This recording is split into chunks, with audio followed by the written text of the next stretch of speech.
ನೋಡಿ ಗಾಯ್ಸ್, ನನ್ನ ಮಗಳು ತೆಗಿತಾವಳೆ.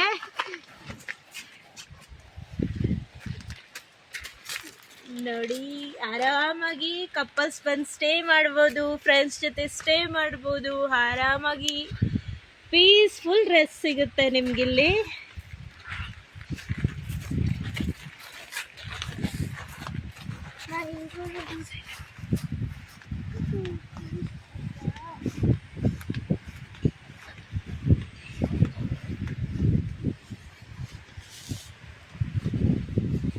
ಗಾಯ್ಸ್ ಇಲ್ಲಿ ನೋಡಿ, ನೆಮ್ಮದಿಯಾಗಿ ಕೂತ್ಕೊಂಡು ಫೈರ್ ಕ್ಯಾಂಪ್ ಹತ್ರ ಕೂತ್ಕೊಂಡು ಆರಾಮಾಗಿ ಡ್ರಿಂಕ್ಸ್ ಮಾಡ್ಕೊಬೋದು, ಆರಾಮಾಗಿ ಎಂಜಾಯ್ ಮಾಡ್ಕೊಬೋದು.